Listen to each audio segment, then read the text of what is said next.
सर्दी हमारा पसंदीदा मौसम है। शायद ये ज्यादातर लोगों के लिए समान है। हम अपने नर्म और गर्म कंबल लेते हैं और बिस्तर पर जाते हैं। जब हमें काम के लिए बाहर भी जाना होता है तो बाहर की ठंड हमें ज्यादा परेशान नहीं करती है, क्योंकि हमारे पास गर्म वूलन कपड़े होते हैं।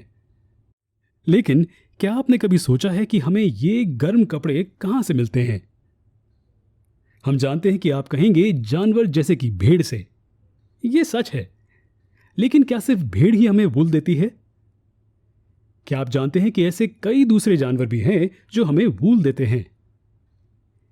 ये देखने से पहले कि कौन से जानवर हमें वूल देते हैं, चलिए देखते हैं कि आखिर वूल क्या है। वूल को डिस्क्राइब करने के दो तरीके हैं। जब वो जानवर के शरीर पर मौजूद होते हैं तो हम कह सकते हैं कि वूल लंबे घने बाल होते हैं, और जब हम इसे शेयर कर लेते हैं, शेयरिंग का मतलब है उसे जानवर के शरीर से निकालना, तो ये हमारे लिए फाइबर बन जाते हैं। ऐसे कई फाइबर्स को यार्न्स में बदला जाता है और उन्हें फैब्रिक में बुना जाता है। तो इस तरह से वूल को सरल तरीके से डिस्क्राइब किया जा सकता है। अब जब हम ये कहते हैं कि भेड़ के अलावा वूल कई दूसरे जानवरों से पाया जा सकता है, तो हम इस लिस्ट में कौन से जानवरों को शामिल कर सकते हैं? क्या हम किसी भी जानवर से वूल प्राप्त कर सकते हैं? जी नहीं, वूल वो जानवरों के शरीर का एक हिस्सा है जो ठंड वाली जगहों में पाए जाते हैं। जी हां, वूल का मतलब है जानवर के शरीर पर लंबे घने बाल। क्या आप बता सकते हैं कि ये क्यों मौजूद होते हैं? ये उन्हें कड़ी ठंड से बचाने के लिए होते हैं। ये बाल जानवरों को ठंडे तापमान से बचाते हैं, जैसे स्वेटर्स हमें सर्दियों के समय में गर्माहट देते हैं। इस कारण सिर्फ वो जानवर जो ठंडे हैबिटेट को बिलोंग करते हैं हमें वूल देते हैं। चलिए देखते हैं कौन से जानवर इस कैटेगरी में शामिल किए जा सकते हैं। जानवर जैसे कि याक, अंगोरा बकरियां, अंगोरा खरगोश, अल्पाका और कई दूसरे जानवरों से नरम और अच्छी क्वालिटी के वूल प्राप्त किए जा सकते हैं। तो क्या सभी जानवर हमें बेहतरीन क्वालिटी के वूल देते हैं?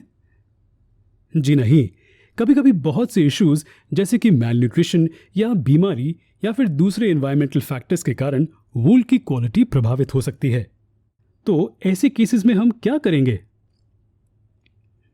खैर, इस केस में एक साइंटिफिक प्रोसीजर यूज किया जाता है जिसे सिलेक्टिव ब्रीडिंग कहते हैं।